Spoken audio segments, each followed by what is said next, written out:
Iya, pas dulu dokter itu ada kesalahan pas waktu lahir. Oh, Jadi, di telinganya itu keluar darah. oh terus? Iya iya, yang di sebelah kanan. Mm-mm.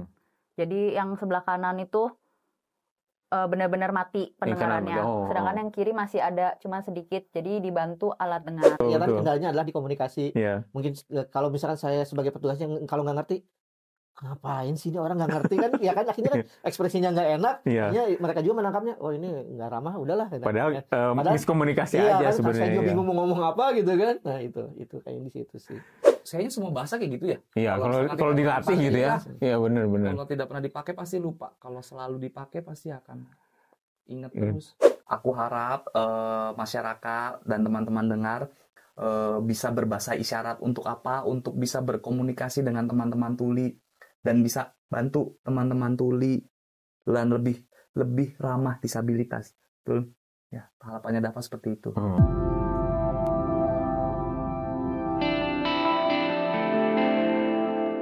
Assalamualaikum Sobat PR, hadir lagi di Waras, Wawasan Ragam Sehat di channel YouTube-nya Pikiran Rakyat yang sekarang bersama BPJS Kesehatan. Ini sebenarnya hal yang baru juga bagi saya. Tamu-tamu kita ada tamu-tamu spesial dari teman-teman tuli. Mohon maaf, ini sebenarnya keinginan mereka, nama-nama teman-teman tuli itu adalah istilah yang memang mereka ingin sebutkan di diri mereka, bukan teman-teman tunarunga. Jadi kami ngobrol di sini bukan karena kasar atau tidak, tapi memang ternyata aspirasi mereka itu lebih senang dipanggil itu teman-teman tuli. Nah, di sini juga nanti ada Pak Dwi di bagian pelayanan di BPJS Kesehatan Cirebon. Kenapa kita bawa Pak Dwi? Karena ini adalah terobosan baru nih di sebuah BPJS pelayanan publik yang memfasilitasi teman-teman tuli. Nah, nanti kita ceritanya kenapa ada namanya teman dengar JKN. Terus nanti ada Mas Dava dari Gerkatin, Gerakan Kesejahteraan Tuli Tunarunga untuk Indonesia dari Kabupaten Cirebon. Terus ada Mbak Caca dari Kota Cirebon. Terus ada Mas Daman di sini, Mas Daman dari Juru Bahasa Isyarat. Ada temannya juga satu lagi di Nida, tapi kayaknya nggak kelihatan nanti. Nah, kita pengen ngobrol-ngobrol nih. Pertama dengan Pak Dwi ya Pak. Terima kasih hadir di sini. Ini terobosan mungkin di tempat lain belum ada juga ya, ketika saya dengar ada namanya teman dengar JKN gitu ya. Boleh cerita itu kenapa bisa muncul dan ada peristiwa apa sih sebenarnya akhirnya teman-teman di KC Cirebon, BPJS Cirebon membuat teman dengar itu JKN Pak? Awalnya sekitar bulan Februari ya 2024 itu kita kan diminta untuk sosialisasi kepada teman-teman tuli gitu ya, komunitas tuli, dan ternyata ya sebenarnya kan ada kendala ya. Kita kan komunikasi susah kan. Ya kita ada pendampingnya juru bahasa isyarat waktu itu. Terus kita juga dengar apakah mereka sudah menjadi peserta JKN gitu kan. Terus bagaimana kalau mereka saat mendapatkan akses pelayanan kesehatan gitu kan. Nah, ternyata ada satu yang ya kita juga akhirnya tergugah gitu kan. Mereka itu kalau sakit ada keengganan untuk berobat gitu. Jadi mereka cukup aja lah dengan obat-obat warung karena mereka ada ketakutan gitu. Walaupun mereka peserta JKN. Iya gitu. Ketakutannya apa? Ya mungkin ada istilahnya, mungkin nanti bisa lebih dalam lagi ya pengalaman mereka. Kalau waktu itu sih, jadi mereka ada takut ya kalau sakit, kalau berobat nanti takutnya mati ujung-ujungnya gitu kan. Nah kita juga kan menggali lagi ini emang kenapa gitu. Terus juga ada beberapa kita juga kenapa nggak mau datang kayak ke pelayanan publik kayak gitu kan, untuk kan sebenarnya kalau dari pemerintah kan banyak pelayanan publik ya, hanya BPJS saja juga. Ternyata mereka juga kadang-kadang ada pelayanan yang kurang mengenakan itu, misalkan taruhlah mohon maaf ya, misalkan baru datang sudah dilayani kayak yang petugasnya tidak ramah gitu ya. Karena tahun mereka tuli kayak seolah-olah diabaikan gitu kan. Nah, jadi mereka ada jadi ya udahlah ngapain juga kita untuk datang mendapatkan pelayanan, kita juga nggak kayak dianggap. Nah, dari situ kita akhirnya datang ya, kita juga kerjasama. Waktu itu kita dibantu oleh Yayasan Pancaran Kasih Grage gitu. Yayasan Pancaran Kasih ya, karena itu yang juga menjembatani sebagai juru bahasa isyarat kan. Itu pas mulai bulan apa itu?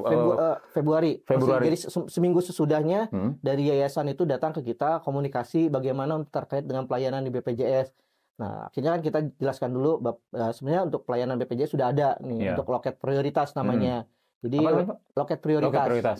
Jadi loket prioritas itu khusus mereka yang pertama adalah lansia kayak gitu kan.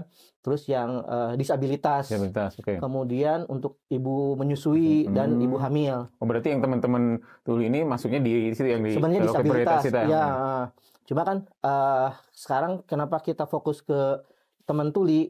Karena kalau disabilitas secara fisik ya mohon maaf, itu akan terlihat gitu kan pelayanannya. Iya. Misalkan dia butuh kursi roda atau alat-alat lainnya, Betul. kita bisa terlihat kan secara fisik.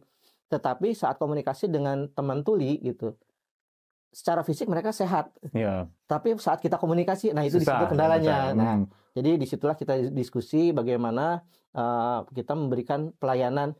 Ya akhirnya waktu itu simpel aja sih kepikirannya. Ya udah kita terapin aja bahasa isyarat di pelayanan gitu kan. Karena kan tadi kita apakah cukup dengan kita pasang banner atau kita pasang kayak audiovisual gitu ya, video-video gitu. Ternyata kan ada keunikan tersendiri dari teman-teman tuli itu tidak semudah itu gitu. Kita kasih video juga ternyata kan tetap harus ada bahasa isyaratnya. Iya. Nah dari situlah kita terus coba Kembangkan terus ini. ya. Nah saat itu kemudian di sekitar di bulan Maret itu kita diskusi dengan teman-teman juru bahasa isyarat juga dengan teman tuli. Karena kita kan ada standarisasi sikap pelayanan ya. Nah dari standar sikap pelayanan itu dari mulai awal pelayanan kayak mengucapkan selamat pagi. Gitu. Seperti gimana gitu ya? Itu udah harus kita terjemahkan ke dalam bahasa isyarat.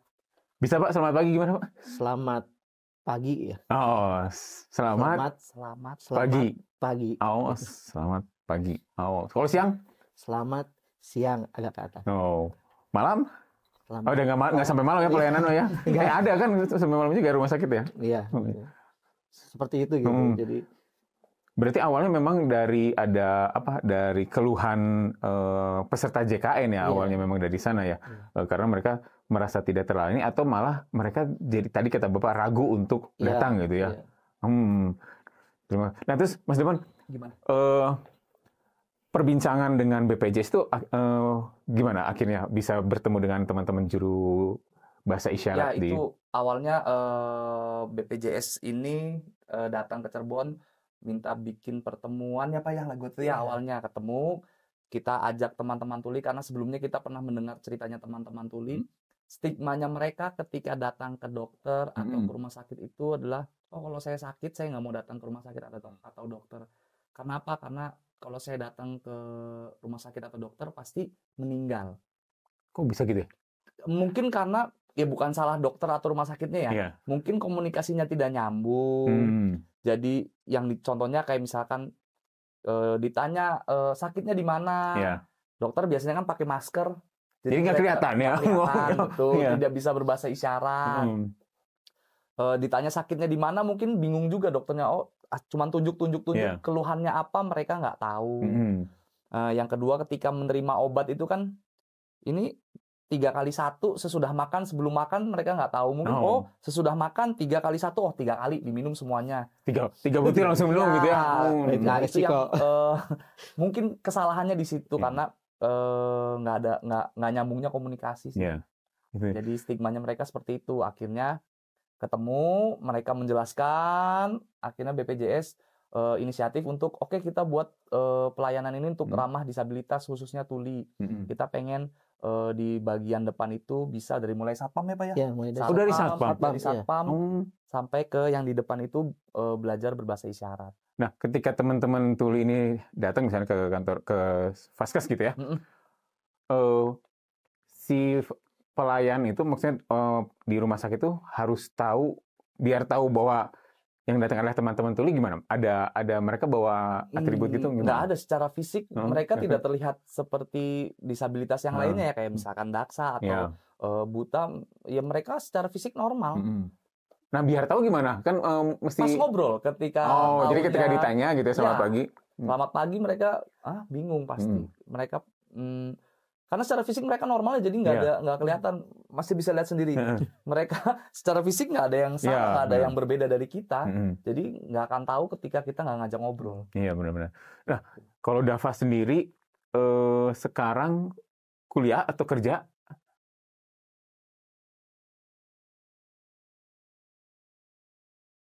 Oh ya, dia kuliah dan kerja jadi guru. Oh, guru di Iya. Oh, guru tuli di SLB Pancaran Kasih Oh, di sana di di Cirebon. Cirebon. Iya, Kalau Caca sendiri? kuliah dan kerja Kalau- sama seperti Dava. Oh, gitu. Di sekolah itu juga sama. Caca juga kuliah Hmm. dan kerja di tempat yang sama dengan Dava. Oh, nah saya pengen tahu juga. Pernah sebelum ada teman dengar JKN gitu ya, apakah Dava dan Caca pernah datang ke Vaskes terus mengalami kayak tadi ya kesulitan untuk berkomunikasi gitu?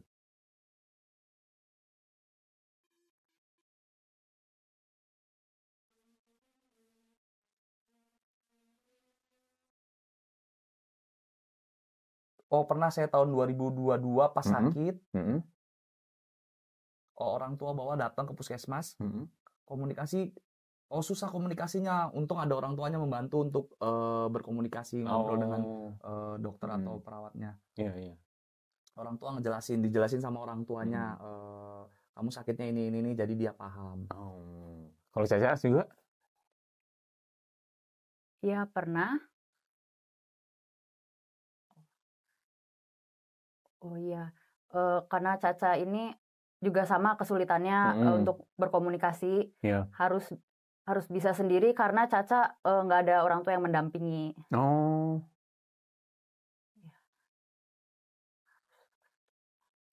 Jadi harus ada teman yang mendampingi. Oh, dari teman Minta mendampingi bantuan, ketika iya. waktu itu ya. Iya. Oh, ketika belum bahasa ini. Nah, balik lagi ke Pak Dwi, Pak. Proses pembelajaran teman-teman di Vaskes itu gimana Pak jadinya? Kan apakah memang ada berapa Vaskes yang didampingi oleh teman-teman dengar JKN?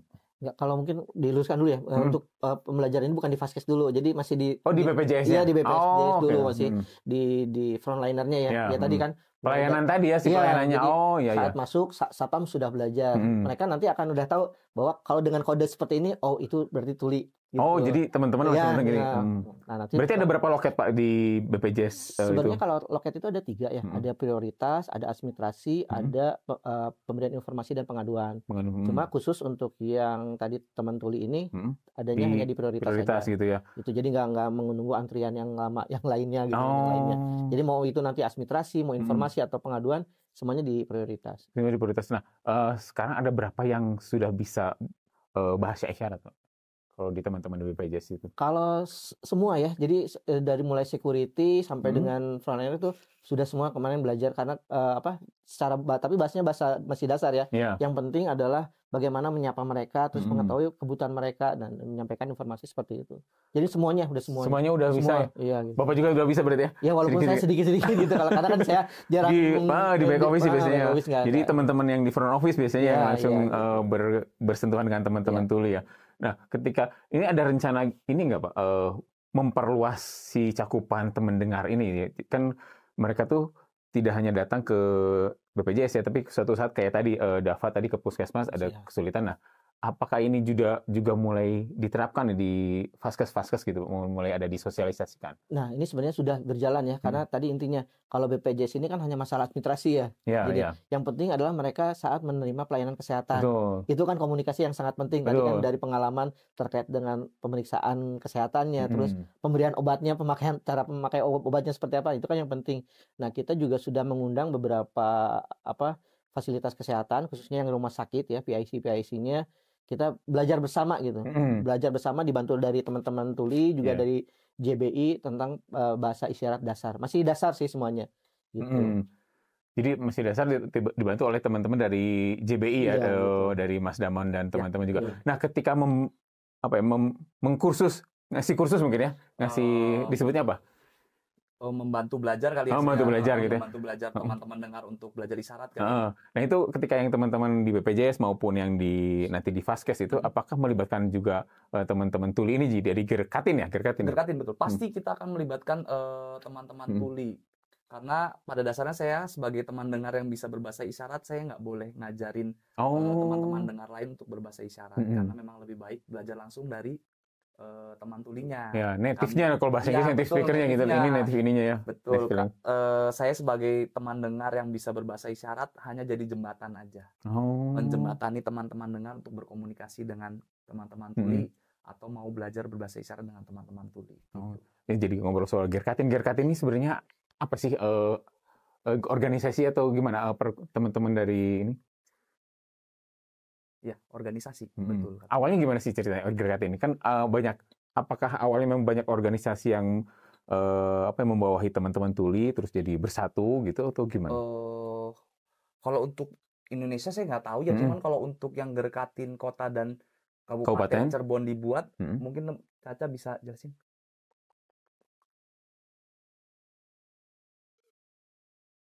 Dulu itu Gerkatin itu nggak aktif. Di kota itu kosong ketuanya. Yeah. Teman-teman tuli lainnya itu milih Kak Caca untuk menjadi ketua Gerkatin. Pas tanggal 9 bulan Desember tahun 2023. Acara pelantikannya itu di gedung DPRD. Ya, pemerintah Kota Cirebonnya membantu teman-teman tuli untuk menyediakan tempat pelantikannya. Ya. Nah, kegiatannya apa aja sih teman-teman di Gerkatin itu kegiatannya? Kegiatannya itu mengajar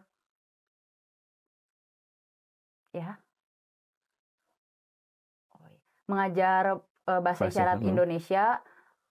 Supaya teman-teman tuli dan teman dengar itu bisa berkomunikasi. Contohnya seperti di BPJS itu mengajar satpam dan pelayanan. Berarti langsung teman-teman tuli juga dari Gerkatin yang mengajar ke teman-teman di BPJS itu ya. Nanti di Faskes juga rencananya seperti itu juga ya? Mungkin kedepannya ya, kalau misalkan memang Faskesnya meminta kita untuk itu, pasti kita akan usahain untuk membantu belajar bahasa isyarat. Memang sudah mulai disosialisasikan ya Pak soal, karena ini kan terobosannya sebenarnya membantu teman-teman disabilitas ya ketika ada di Faskes, termasuk bagi si Faskesnya sendiri ketika dokternya mau berbicara atau seperti apa ya Pak gitu ya?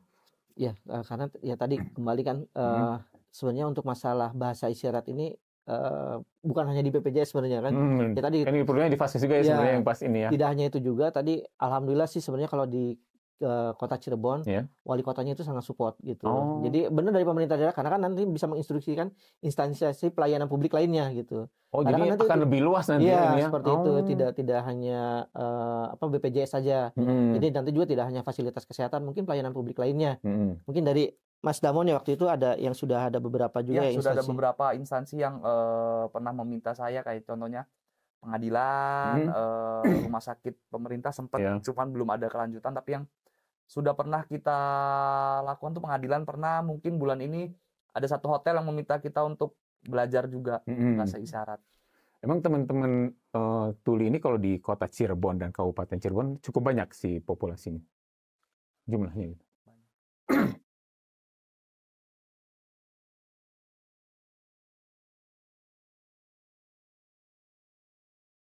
Mungkin 400 lebih. Banyak ya. Kota. Kalau kota itu ada 48 orang yang terdata. Yang terdata di Gerkatin berarti ya. Ya mungkin yang lain-lainnya banyak katanya. Tapi memang mungkin ya belum muncul ya, karena ada takut ada stigma seperti apa gitu ya. Padahal sebenarnya bisa dirangkul juga, apalagi kepala daerahnya juga mensupport ini ya Pak ya. Jadi mungkin teman-teman tuli itu kayaknya karena malu nggak bisa komunikasi, jadi banyaknya sembunyi, banyak yang nggak percaya diri. Mas, hampir rata-rata tidak percaya diri. Mungkin dengan adanya saya dan Dinda di sini, kita pelan-pelan ngajarin mereka untuk lebih percaya diri. Kayak misalkan datang, kita udah lebih sering, ayo sini, ayo kita ikut nongkrong, atau ayo kita ikut nge-gym bareng. Jadi mereka lebih percaya diri gitu ya. Diajakin aktivitas umum aja yang biasa kita lakuin. Kita sering ajak kayak ayo kita nonton konser musik, karena mereka sebenarnya pengen nonton, cuman karena nggak ada juru bahasa isyarat. Iya bener nih. Jadi saya yang ngajakin, ayo nonton, nanti saya yang bantu isyaratin. Nah ini kan sebenarnya ini salah satu contoh teman-teman tuli yang pede untuk speak up gitu ya, untuk muncul ke publik gitu ya. Bagaimana? Saya pengen tahu sih pengalaman mereka. Sekarang kok mau muncul kan menjadi ketua sebuah organisasi itu kan tidak mudah gitu ya. Harus percaya diri dan mau apa ya, melayani teman-teman yang lainnya. Nah, apa yang membuat Caca, yang membuat Dava itu mau berorganisasi gitu, mau muncul ke publik gitu?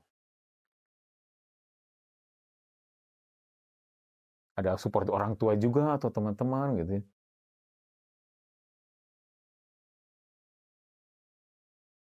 Dulu tahun 2024 gerakan kabupaten belum ada. Oh, Kapan? Tanggal 7 bulan Juli 2024, oke. Teman-teman tuli pilih aku jadi ketua baru. Alasannya apa? Karena teman-teman tuli dan orang tua Dava mendukung untuk jadi ketua Gerkatin.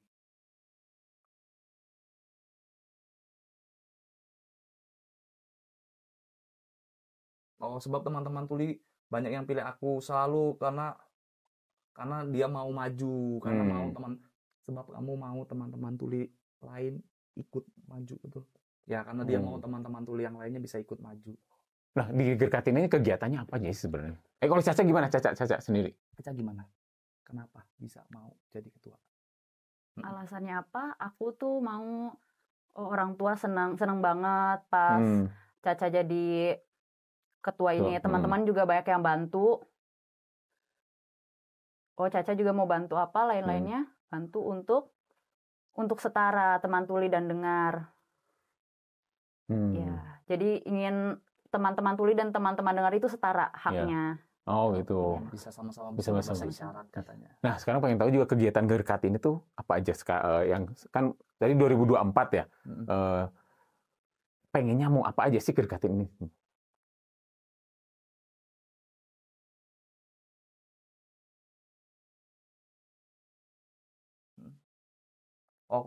Ketua Gerkatin punya tugas apa untuk sosialisasi bahasa isyarat Indonesia? Tempatnya pernah di mana? Kita pernah sosialisasi di mall, di kafe-kafe, di sekolah umum, di konser musik, di dinas kesehatan kita pernah melakukan sosialisasi itu. Yang terakhir pernah di BPJS, terakhir di pengadilan pernah. Di pengadilan itu yang kita tadi saya ceritain meminta untuk pendampingan itu ya, belajar bahasa isyarat. Ya, karena mereka yang minta ya? Iya, mereka yang minta karena memang mereka juga sebagai ketua Gerkatin punya tugas untuk mensosialisasikan mengedukasi juga ya? Iya, mengedukasi dan mensosialisasikan bahasa isyarat. Nah, kalau Caca sendiri di Kabupaten Cirebon, kota Cirebon? Iya. Kurang lebih sama ya, kegiatan sama. Iya, kurang lebih kegiatannya sama karena mereka bekerja sama. Bareng dari sini ya, satu karena, tempat. Kota dan Kabupaten Cirebon kan nggak jauh-jauhan, jadi kalau ada kegiatan kebetulan bekerja di tempat yang sama, jadi ketika ada kegiatan mereka bekerja sama bareng. Iya, jadi gitu. Selalu berdua kayak BPJS berdua, di pengadilan berdua, di tempat-tempat lain kayak acara musik berdua. Jadi selalu berdua mereka. Bareng terus ya gitu ya. Nah saya juga kolaborasi. Penasaran juga dengan yang di bawah Pak Dwi, Pak. Sudah ada laporan belum jumlah teman-teman tuli ini yang ke Vaskes gitu ya, akhirnya terbantu gitu? Sudah sampai saat ini gimana, Pak? Kalau ke Vaskes mungkin kita belum ada. Belum ya, karena kan kita nggak bisa memantaunya ya. Cuma kalau ke kantor sih alhamdulillah dari semenjak kita menerapkan di bulan Mei ya, kita launchingnya mulai Mei 2024. Itu udah sekitar 40-an lebih lah kalau yang ke kantor ya, ke kantor. Jadi minta pelayan, ada yang didampingi tadi seperti ada yang didampingi oleh orang tuanya. Juga ya ada juga yang sendiri, tapi karena pas yang sendiri itu mereka juga kayaknya nggak belajar Bisindo gitu ya. Jadi akhirnya mereka dengan bahasanya sendiri, yang bahasa alaminya lah gitu. Jadi akhirnya kita ngerti juga, kadang-kadang kita pakai bantu alat tulis atau alat lain seperti itu. 40 lumayan juga banyak ya, Pak. Iya, ternyata kan sudah membuka ya, berarti mereka sudah mulai mau gitu ya. Gitu, kan tadi kata Bapak mereka takut mati gitu ya. Ternyata sekarang sudah mulai ada sosialisasi dan edukasi ini, jadi sudah mulai mau datang ya, Pak ya. Ini jadi percontohan, apakah juga mulai dijadi percontohan oleh si BPJS lain nggak, Pak, si program ini, Pak? Ini kembali lagi ya, kita sih sebenarnya kemarin juga sempat kita sudah mengundang seluruh kantor cabang yang ada di Jawa Barat khususnya gitu ya. Kita mengundang untuk sosialisasi. Jadi memperkenalkan dulu bahasa isyarat. Seperti apa sih bahasa isyarat gitu. Nah, dari situ mungkin diharapkan sih semua sudah bisa mulai juga merangkul gitu ya. Karena kan maksudnya kita juga biar paham dulu bahasa isyarat itu seperti apa. Karena kan waktu saya belajar pertama kali mengenal bahasa isyarat unik juga ya, jadi agak senang. Nah, disitulah mulai tertarik. Jadi kan kalau belum mengenal juga kan mungkin takutnya ngapain sih belajar kayak gini kan. Padahal kalau sudah kita belajar sedikit-sedikit, oh enak juga ya gitu. Gimana Pak enaknya? Pernah ada pengalaman gimana Pak? Enggak sih, kalau pengalaman enggak ya, maksudnya jarang karena kan emang jarang. Cuma kalau misalkan ya kalau ada pengalaman khususnya kita pernah diundang di Bali gitu kan. Oh, dengan teman-teman ini juga? Iya, karena waktu itu kan kita diundang di Bali itu ada desa yang masyarakatnya tuli ya, Desa Buleleng kalau nggak salah. Nah, kita di sana kita sosialisasikan bagaimana BPJS gitu kan menerapkan bahasa isyarat. Nah, pas saat itu kita dengan komunikasi dengan teman-teman Gerkatin yang ada di Cirebon itu via Zoom gitu. Oh. Nah, meskipun di situ ya saya juga agak gimana yang melihatnya mereka belum pernah bertemu, terus dua daerah yang berbeda, adat, bahasa kayak gitu kan. Tetapi saat mereka menggunakan bahasa isyarat, kalau kita yang biasa kan itu kan terdengar ya suara visualnya. Ini mereka hanya gerakan tapi bisa berkomunikasi terus gitu. Bisa ketawa-ketawa. Ini kok apa ya? Nah, itu yang jadi ada pengalaman. Oh, unik juga ya gitu. Kita bahasa isyarat kok berbeda daerah bisa langsung bisa nyambung gitu ya. Itulah mungkin yang itu yang bikin takjub ya untuk saya kok bahasa isyarat ya. Jadi akhirnya di situ ya enak juga sih kayaknya bahasa isyarat gitu. Jadi nggak bikin kegaduhan lah suaranya gitu kan. Kalau kita ngobrol mungkin kalau kebayang kan kalau misalkan kita rapat terus beda pendapat ramai gitu ya. Kan, gitu. Tapi kayaknya kalau bahasa isyarat ya lebih damai gitu ya, lebih damai. Gitu. Itu sih kayaknya. Oh, udah bisa berapa bahasa Pak? Baru kata Pak? Saya masih sedikit ya basic. Karena memang tadi lebih banyak di ini ya Pak. Iya, back office paling gitu aja. Nah, Mas Duan, keterlibatan teman-teman Gerkatin ini merupakan hal yang positif ya sebenarnya. Maksudnya ini kan baru kali ini mungkin ini dilibatkan di sebuah institusi, terus mungkin nanti akhirnya ke dinas-dinas yang lain. Bagi teman-teman Gerkatin dan Mas Damon, jadi sebenarnya rasanya gimana gitu ketika ada kesempatan yang diberikan? Saya sih senangnya karena memang tujuan Gerkatin ini memang pengennya teman-teman tuli itu setara dengan teman-teman dengarnya. Setara itu dalam artian apa ya, dapat hak yang sama. Haknya apa? Ya kesehatan, pendidikan, hak lain-lain. Mereka pengennya disetarakan dengan teman-teman dengar. Caranya gimana ya? Caranya kita sama-sama ketemu di tengah. Sama-sama ketemu di tengah? Iya, teman tulinya belajar untuk memahami budayanya teman-teman dengar. Teman dengarnya juga belajar memahami budaya dan bahasanya teman-teman tuli. Supaya akhirnya ketemu di tengah jadi bisa setara. Nah sekarang kan tadi Mas Dava udah ke beberapa tempat memberikan edukasi soal itu ya. Respon sendiri dari masyarakat gimana? Mungkin Mas Dava bisa cerita atau Caca bisa cerita ketika memberi pelajaran atau memberi edukasi soal bahasa isyarat ke masyarakat itu antusias atau gimana?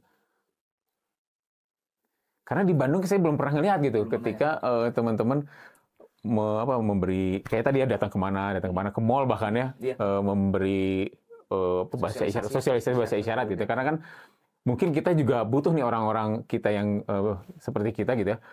Kan ada mungkin kalau kita lihat di beberapa konten itu ada beberapa bahasa isyarat yang menandakan oh kita sedang dalam bahaya gitu kan, ada seperti itu ya mungkin. Dan saya pengen tahu sih antusiasme warga di sana gimana ketika itu.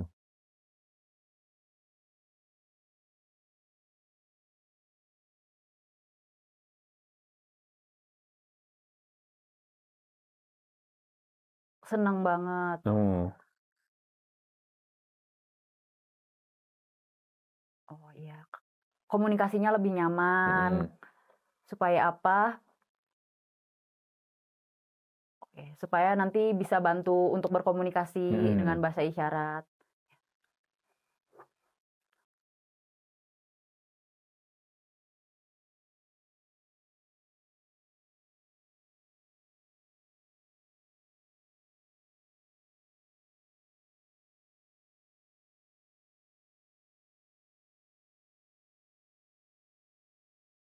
Oh, teman-teman dengarnya, kamu lihat teman-teman dengar senang banget belajar bahasa isyarat. Sebab apa? pas lihat bisa bahasa isyarat, ngobrol teman-teman, ngobrolnya nyambung dengan teman-teman tuli, bisa komunikasi nyambung, kamu lihat teman-teman dengar, senang, betul. Ya, teman-teman dengarnya pas belajar bahasa isyarat, dia ngeliat ekspresi teman-teman dengarnya, senang. Senang gitu ya. Jadi memang akhirnya sebenarnya penting juga sih kita sebagai manusia yang ini ya bisa belajar itu juga ya, karena kan ada beberapa bahasa isyarat yang memang tadi ya ini tanda bahaya atau kita butuh pertolongan gitu. Contohnya bisa dilihatin nggak kalau misalkan ini kita butuh pertolongan tapi dalam bahasa isyarat gitu ya? Mungkin karena mereka banyak menggunakan visual, mereka udah paham ketika ada bahaya dari visualnya misalkan. Lebih sensitif mungkin ya mereka ya, karena visual misalkan mereka ngeliat kayaknya ini nggak oke deh. Mereka lihat dari gestur, dari ekspresi mukanya mereka udah tahu. Gitu. Kalau misalkan isyarat gimana? Kalau misalkan tolong ya isyarat seperti tolong. Mereka untuk minta tolong, tolong itu temennya misalkan tabrak motor atau apa. Ekspresi mereka sih ngeliatnya dari ekspresi ya. Jadi kalau ngobrol tuh banyak menggunakan ekspresi dan gestur. Jadi udah ininya ya betul. Iya, jadi makanya sesensitif itu ketika mereka tadi ada pelayanan yang kurang ramah, mereka langsung langsung kayaknya mereka nggak suka deh sama saya. Nah, gitu jadi udah. Ini kan ada laporan-laporan gitu nggak Pak? Maksudnya ketika teman-teman ini datang di BPJS gitu ya, ada laporan saya kemarin ke Vaskes ini ternyata nggak bisa ini.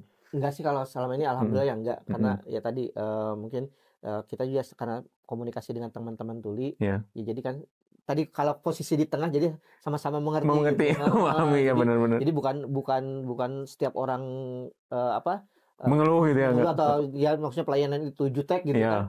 Ya kan sama-sama nggak tahu kan awalnya kan? Betul. Ya kan kendalanya adalah di komunikasi. Mungkin kalau misalkan saya sebagai petugasnya kalau nggak ngerti, ngapain sih ini orang nggak ngerti kan? Ya kan akhirnya kan ekspresinya nggak enak. Ya mereka juga menangkapnya, oh ini nggak ramah, udahlah. Padahal miskomunikasi aja kan, sebenarnya. Saya juga bingung mau ngomong apa gitu kan. Nah itu kayak di situ sih. Nah saya boleh tahu nggak nih? Maaf nih, Mas Dava sama Mbak Caca itu tidak bisa mendengar itu sejak kapan? Apakah sejak lahir gitu?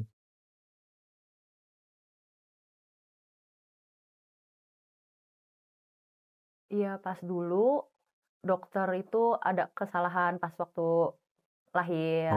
Jadi di telinganya itu keluar darah. Oh, ternyata? Iya, yang di sebelah kanan. Jadi yang sebelah kanan itu benar-benar mati pendengarannya. Sedangkan yang kiri masih ada, cuma sedikit. Jadi dibantu alat dengar. Oh, kalau sekarang dengar berarti ya? Sekarang bisa dengar sedikit. Kalau yang kanan ini kosong. Mati total. Jadi kalau saya bicara gini, masih agak terdengar ya? Kalau nggak bisa dengar. Mungkin kalau kakaknya keras ngomongnya itu masih bisa ketangkap suaranya. Oh gitu. Ya. Harus pakai alat bantu dengar mungkin gitu.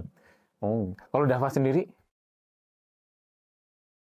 Dulu pas lahir umur 8 bulan pernah sakit apa panas. Sarafnya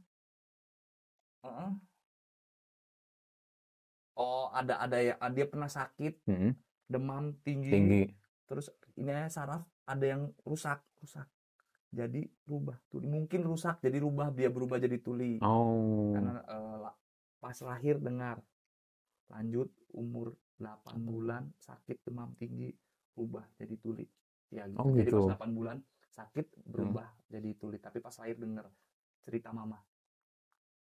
Papa cerita seperti itu. Ya. Cerita dari papanya seperti itu. Jadi tapi nggak ingat ya, suara yang waktu masih ingat nggak ada ya? Nggak ada. Udah 8 bulan sih ya, masih 8 bulan.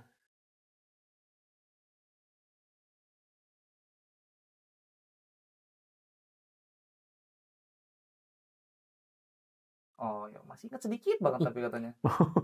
Wajar sih 8 bulan sih masanya waktu itu masih bayi banget, ya benar. Sekarang umur berapa, Pak? Umur berapa? 21 tahun. 21 tahun. Kalau Caca? Caca berapa?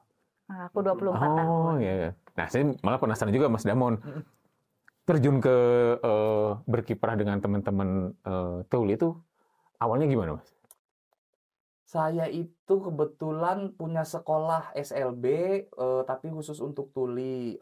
Lagi waktu itu saya pernah kerjasama dengan salah satu kedai kopi di Cirebon untuk mengajarkan teman-teman tuli untuk jadi barista. Emang guru, background-nya guru tuh? Bukan. Saya malah tidak pernah berpikir untuk menjadi guru. Oh gitu? Iya. Hanya kebetulan ada kerjasama itu, saya melihat ada satu yang sampai sekarang masih jadi barista. Saya minta sama ibu saya untuk dibuatkan kelas kopi di sekolah. Mulai dari situlah saya belajar bahasa isyarat untuk ngajarin anak-anak teman-teman tuli ini belajar untuk jadi barista. Minimal paham menggunakan alat dan grinding biji kopi sampai jadi bubuk. Nah, dari situlah saya mulai pelan-pelan. Akhirnya sama ibu saya dicemplungin, udah deh, kamu jadi guru aja sekalian ngajarin teman-teman tuli di sekolah. Gitu. Nah, belajarnya juga sama teman-teman tuli. Betul, prosesnya lama nggak, Mas? Lumayan lah, tapi karena yang namanya bahasa ya, karena bahasa dipakai terus hampir setiap hari, ya lancar jadinya. Dan saya ngobrol sama mereka hampir setiap hari di sekolah, itu yang akhirnya bikin lancar.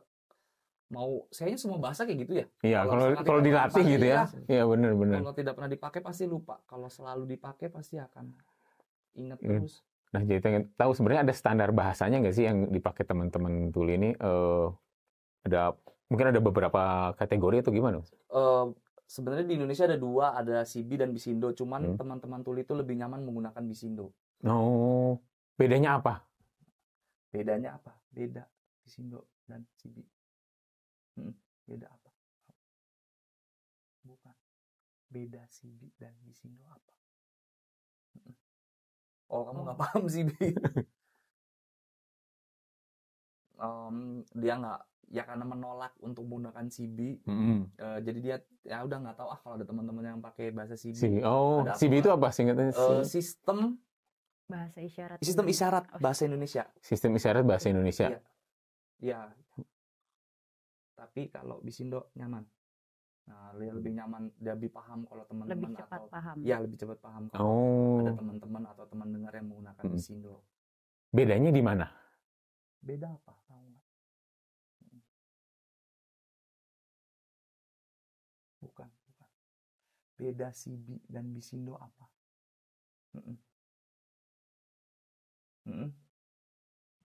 Apa itu? Saya. Oh, bedanya itu saya. Oh, iya. Oke, aku jelasin dulu. Kalau misalkan Sibi itu mungkin lebih ada SPOK-nya ya. Nah, kalau Bisindo itu lebih berkonsep. Lebih berkonsep. Contohnya gimana nih? Misalkan kalau CB itu saya juga nggak bisa CB ya, jadi saya nggak bisa mengisyaratkannya. Kalau CB mungkin contohnya saya mau makan pisang. Oke. Nah, kalau di Bisindo itu pisang saya makan. Saya makan. Pisang makan. Selesai. Cukup ya. Kayak perbincangan kita sehari-hari mungkin ya. Betul gitu. Perbincangan sehari-hari. Kalau CB harus FPOK gitu. Betul, kalau CB dan itu akan merepotkan juga teman-teman ya. Ya, ketika teman-teman bilang sih kalau misalkan itu repot, ketinggalan saya kalau misalnya ngeliatin orang pakai CB dan Bisindo, lebih nyaman dan lebih cepat menggunakan Bisindo gitu. Kalau beda dengan yang di luar, beda juga ya berarti ya? Beda, bahasanya? di luar beda. Berarti kalau yang teman-teman ini banyaknya dipakai Bisindo? Teman-teman di Indonesia banyaknya lebih nyaman menggunakan Bisindo. Kalau tiap daerah beda-beda nggak sih? Beda-beda, tiap daerah mereka, karena Bisindo itu lahirnya natural, jadi tiap daerah itu beda-beda, tapi mereka teman-teman tuli ketika ketemu ya paham ngobrolnya apa, yang penting tahu konteks yang diobrolin apa, mereka paham. Paling misalkan ada yang nggak paham, sorry apa itu artinya, mungkin nanya ke teman tuli yang misalkan beda daerah, contohnya kayak Bali atau di mana, maaf sepertinya nggak ngerti. Maksudnya itu. Jadi paham sebenarnya secara umum ya. Kayak contohnya, terima kasih, Bali kan terima kasih seperti ini. Iya. Nah, di Jawa Barat tuh terima kasihnya seperti ini. Dari sini. Jadi dari kepala ke sini terima kasih. Mungkin pas pertama kali ketemu mungkin apa? Artinya apa? Nanya, ini. Terima kasih. Nanti baru tukar informasi. Kalau Jawa Barat terima kasihnya seperti itu. Beda-beda, Jawa Tengah beda lagi gitu ya. Jawa Tengah tuh terima kasih di sini. Dari mulut. Ya, seperti Jogja sama Jakarta sama. Terima kasihnya di sini. Jakarta, Jogja, Jawa Tengah sama terima kasihnya di sini. Gitu. Nah, Pak Dwi, tadi kan di program Loket Prioritas itu salah satunya disabilitas yang sekarang baru di ini kan teman-teman yang tuli ya. Ke depan mungkin ada lagi nggak? Maksudnya teman-teman yang tidak bisa melihat, ada arah ke sana juga? Atau Sebenarnya sih lebih? ada ya, sempat waktu misalnya sih waktu itu mau berbarengan juga ya. Oh, Cuma kan kalau kalau apa kita kemarin tuh fokusnya di tuli dulu karena tadi kan ya berbeda ya treatmentnya. komunikasinya ya. Kalau yang tidak masalah bisa Ya, dari komunikasi ya. Kalau tadinya sih kalau yang kayak mohon maaf ya, misalkan yang buta kan tinggal kita mungkin Ngobrol aja. Kalau nggak juga kita mau untuk misalkan untuk layanan mandirinya gitu ya. Kita kan kasih aja audionya, nanti ada panduannya seperti itu kan, seperti itu kan. Kayak taruhlah kayak KATM kan tinggal bisa tuh. Nah kan ada panduan seperti itu sih gitu. Ya tadinya cuma mungkin karena kita lebih fokus kayaknya ini juga harus kita fokus dulu di tuli gitu. Dulu, iya benar. Karena kan yang krusial mungkin itu salah satunya karena komunikasinya nggak bisa ini susah itu ya.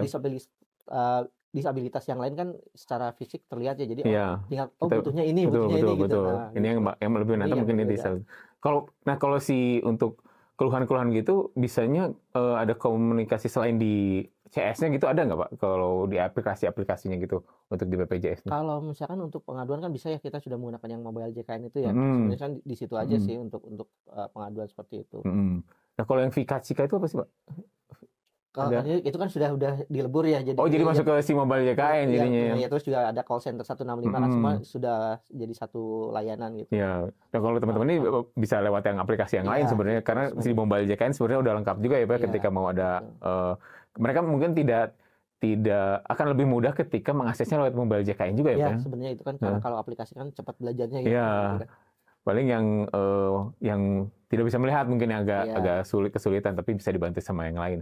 Nah mungkin Pak sebagai penutup mungkin ada yang ingin disampaikan program-program si BPJS Cirebon itu selain ini yang teman dengar nanti, selanjutnya mau ada apa lagi nih Pak ke depan kira-kira? Nah, kalau mungkin dari mungkin kalau ini ya selain kita tadi maintenance dulu di layanan yang prioritas untuk tuli ini ya, karena kan terus dijaga ya bahasa isyaratnya ya. Ya mungkin kesananya kita nanti akan lebih fokus lagi bagaimana untuk memudahkan akses pelayanan kesehatan. Nah kita juga mempelajari dulu nih. Nanti tadi kayak teman tuli kendalanya di rumah sakit seperti apa, mungkin nanti juga bisa ke arah sana seperti itu. Bertahap gitu ya Pak? Iya bertahap, karena ya kan kita juga mencari apa yang jadi kendala peserta gitu kan, untuk mendapatkan mulai dari akses administrasi dulu di kantor BPJS kendalanya apa, mungkin sampai nanti akses pelayanan di rumah sakit kendala apa, itu yang akan kita coba cari solusi-solusinya. Mungkin bisa menjadi suatu inovasi seperti itu juga. Kedepannya seperti itu ya. Gitu. Nah untuk teman-teman tulis ini dari Gerkatin untuk Mas Dava sama Mbak Caca, mungkin ada yang mau disampaikan nih ke Sobat PR nih, ke teman-teman yang kita penonton ini. Apa sih yang diharapkan oleh Gerkatin dan teman-teman tuli, baik ke pemerintah maupun bagi masyarakat sekitar gitu ya? Ya. Aku harap.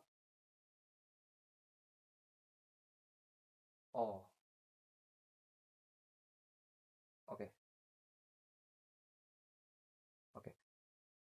Aku harap masyarakat dan teman-teman dengar bisa berbahasa isyarat untuk apa? Untuk bisa berkomunikasi dengan teman-teman tuli dan bisa bantu teman-teman tuli dan lebih ramah disabilitas. Betul? Ya, harapannya Dava seperti itu. Kalau Caca sendiri? Saya harap pemerintah bisa bantu dukung untuk belajar bahasa isyarat. Jadi Caca ini berharap pemerintah mendukung untuk mensosialisasikan bahasa isyarat supaya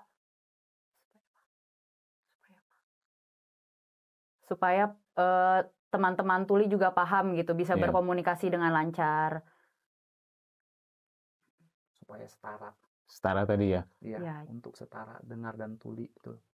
Ya, sama-sama bisa maju. Tuli dan dengar. Kurang lebih gitu, keinginannya mereka itu pengen banget setara dengan teman-teman dengarnya. Harapan paling yang mereka pengenin tuh bisa setara sama teman-teman dengar. Jadi bisa berkomunikasi dengan masyarakat biasa juga ya, karena kan kita kan inklusif ya, jadi tidak jadi eksklusif, ke arah sana. Nah kalau dari teman-teman juru bahasa isyarat gimana Mas Damon? Waduh, kayaknya berat ini kayaknya. Berat ya. Banyak harapan. Gak apa-apa. Mungkin kan bisa mewakili teman-teman tuli berarti. Ya, kalau saya mewakili teman-teman tuli sih harapannya mungkin bahasa isyarat bisa mulai dipelajari di sekolah-sekolah umum ya, supaya mulai dari kecil dibiasakan dengan perbedaan. Jadi ketika ketemu ada orang-orang yang berbeda dengan orang pada umumnya, tidak melihat dengan kenapa nih orang berbeda. Kalau diajarkan dari SD di sekolah umum, mungkin kedepannya kalau kita bicara inklusi akan lebih bisa diwujudkan ya, inklusifnya. Betul. Itu sih harapan saya bisa dipelajari dari semenjak kecil di sekolah-sekolah umum. Terima kasih nih banyak waktunya atas Pak Dwi, Mas Damon, Mbak Dinda, Mas Dava, sama Mbak Caca bisa hadir ke sini. Kita jadi ada paradigma baru kita, bagi saya juga, mungkin bagi penonton juga, ternyata sudah saatnya pelayanan publik juga memfasilitasi teman-teman disabilitas. Ini sebuah terobosan yang bagus nih bagi BPJS Kesehatan di Cirebon yang membuka fasilitas ini. Mudah-mudahan ini bisa dicontoh tidak hanya di BPJS-nya, tapi juga di Vaskesnya, termasuk di pelayanan-pelayanan publik lainnya. Terima kasih audiens semua atas waktunya. Kita nanti saksikan lagi edisi Waras yang lainnya. Wassalamualaikum warahmatullahi wabarakatuh. Terima kasih.